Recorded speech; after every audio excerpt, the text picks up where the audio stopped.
Halo pasien-pasienku, selamat datang di Klinik Segi Waras ya. Dengan saya tidak pernah bosan-bosannya Dokter Ramdan.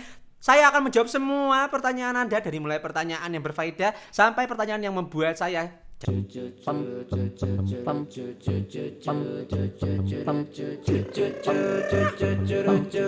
Oke, lanjut saja ya ke pertanyaan pertama. Ini kita sudah episode berapa ya? Kayak sudah banyak ini. Ya, gak apa-apa ya, makin banyak episode mudah-mudahan makin bermanfaat ya, makin banyak yang nonton saya makin kaya. Hahaha. Oke, pertanyaan pertama. Dok, orang dewasa bisa cacingan enggak sih? Apa bocah doang yang bisa? Wah, ini bagus ini. Bisa ya? Penyakit cacingan itu memang pertama kalinya banyak pada anak-anak kecil ya. Tapi seiring berjalannya waktu karena kita sistem imunnya sudah meningkat ya, kemampuan imun kita itu sudah bisa mengalahkan ibaratnya cacing-cacing kroco-kroco itu sudah kalah dengan imun kita. Tapi ketika kita beranjak dewasa masih ada cacing-cacing superior lainnya yang bisa membuat kita terinfeksi cacing tersebut. Kalau kalian pernah mendengar yang namanya penyakit kaki gajah itu ya, yang gede-gede kakinya itu juga disebabkan oleh cacing. Itu dalamnya cacing juga ya. Terus ada banyak cacing yang dapat menyebabkan ibaratnya infeksi pada otak juga, bisa membuat kejang-kejang. Itu ada cacing namanya Taenia saginata dan Taenia apa itu saya lupa ya. Ada dua cacing itu yang ada di daging sapi dan juga di daging babi. Nah, itu juga bisa dapat menyebabkan infeksi pada otak. Dan cacing-cacing yang lainnya sampai ada infeksi cacing yang bisa ke mata, ntar cacingnya lewat-lewat gitu kayak iklan. Ya itu juga bisa. Jadi bisa ya, tidak cuma anak-anak yang bisa cacingan, tapi orang dewasa juga bisa cacingan. Bahkan penyakit cacingan anak-anak pun bisa diderita sama orang dewasa. Maka tetap jaga kesehatan, jaga kebersihan, cuci tangan ya, jangan lupa cuci tangan. Ya mungkin orang dewasa udah sering kotor-kotoran kayak anak kecil ya, cuma tetap aja cuci tangan itu merupakan hal yang penting. Oke, gitu ya. Pertanyaan selanjutnya, Om, apa bedanya tensi rendah sama HB rendah? Om, memang saya sugar daddy apa? Oh ini sengaja ini manggil Om biar dapat THR ya, THR pas lagi Lebaran ini. Tadi apa pertanyaannya? Saya lupa. Oh iya, apa bedanya tensi rendah sama HB rendah? Apa sama aja Om? Apa beda? Oh ya iya, itu ya pertanyaan pokoknya HB rendah dan tensi rendah. Kalau kalian pernah mendengar yang namanya istilah darah rendah, itu sebenarnya mengacu pada tekanan darah rendah. Darah tinggi, darah rendah, hipertensi, hipotensi itu mengacu pada yang namanya tekanan darah.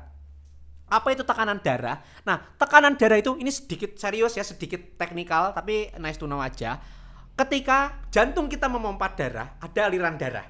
Nah, pembuluh darah itu kita bayangkan sebagai yang namanya selang. Nah, ketika selangnya itu makin kecil, dengan aliran yang sama itu kan biasanya keluarnya lebih kencang airnya dengan selang yang lebih gede ukurannya. Nah, makin kencang alirannya itu menandakan bahwa tekanan dari selangnya dan tekanan yang ditimbulkan oleh pompaannya itu dia besar tekanannya, makanya menimbulkan yang namanya tekanan darah tinggi kalau terlalu tinggi. Kalau terlalu rendah, misalnya selangnya itu terlalu besar atau pompanya kurang kuat, itu akan menyebabkan yang namanya tekanan darah rendah. Jadi seperti itu ya. Sekarang apa akibatnya pada tubuh kita? Ketika tekanan darah terlalu tinggi, organ-organ yang lain tuh bisa rusak, bisa jebol. Wong kalau misalnya kita nembakin tembakan air itu kan tembakan air dengan tekanan tinggi, batu aja bisa belah. Nah, bayangin organ kita jika tekanannya terlalu tinggi itu akan menyebabkan seperti itu. Kalau terlalu rendah, si yang namanya darah itu tidak bisa masuk ke dalam pembuluh darah yang lebih kecil karena dia daya dorongnya atau daya keluarannya itu lebih rendah. Makanya bisa menyebabkan shock. Nah, itu sudah paham ya sejauh ini ya. Itu analogi yang mungkin bisa gampang untuk diterima. Nah, berbeda dengan hemoglobin, hemoglobin sendiri adalah zat yang terdapat di dalam darah yang fungsinya itu mengangkut oksigen. Nah, biasanya ini juga menggambarkan berapa banyak darah yang bisa membawa oksigen. Jadi banyak airnya, banyak darahnya, banyaknya oksigen yang dibawa itu biasanya dibantu dengan parameter si hemoglobin ini. Nah, ketika hemoglobin ini rendah, biasanya yang tampak itu adalah anemia.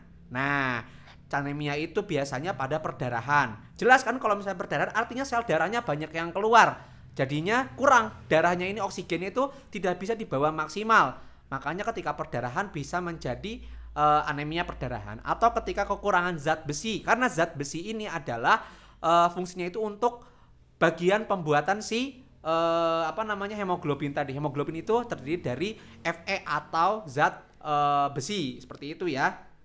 Ketika zat besi kurang bisa terjadi anemia zat besi. Nah, ini juga berkaitan. Ketika terjadi perdarahan, kan aliran darahnya makin sedikit. Makanya ketika perdarahan sudah MAH-B-nya rendah, ya, ditambah juga dengan tekanan darahnya rendah juga. Makanya terjadilah shock. Jadi bedanya itu, HB rendah itu bukan darah rendah, bukan tekanan darah rendah, tapi emang kandungan hemoglobinnya atau kandungan zat pembawa oksigen dalam darahnya itu yang rendah. Berbeda dengan tekanan darah rendah.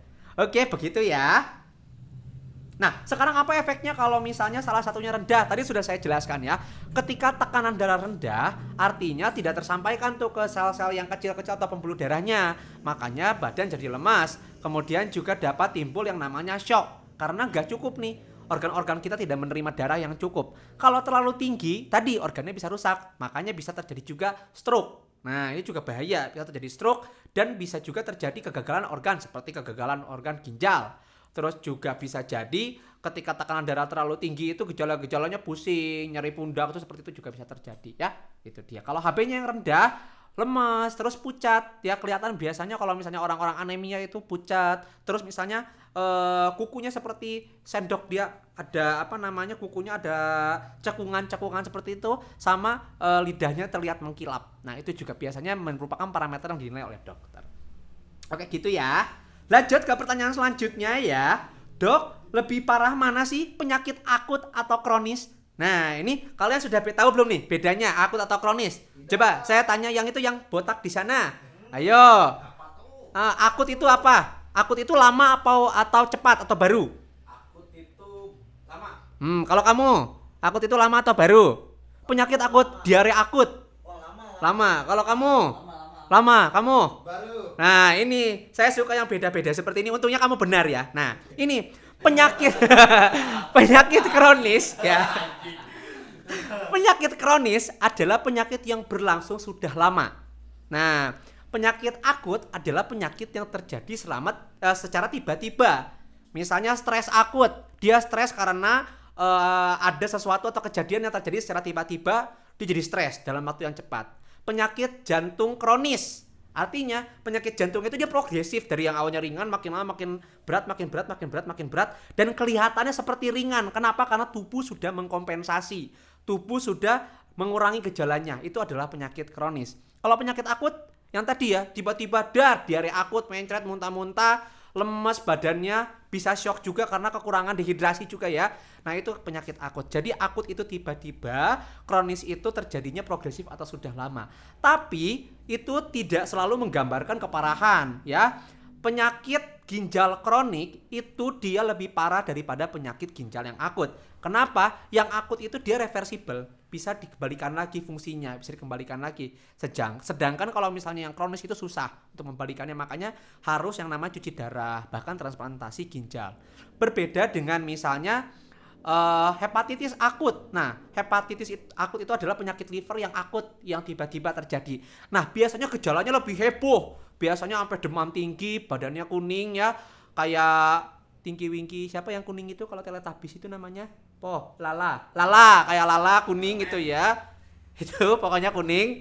Nah, itu penyakitnya itu heboh. Tapi kalau misalnya penyakit liver atau misalnya penyakit hepatitis yang kronis, itu malah dia lebih gejalanya nggak kelihatan karena dia sudah terkompensasi. Itu perbedaannya. Jadi tidak selalu yang akut itu lebih parah dari yang kronis atau sebaliknya. Kronis dan akut itu hanya menggambarkan terjadinya itu secara tiba-tiba atau progresif. Nah, ada lagi satu istilah namanya kronis eksaserbasi akut.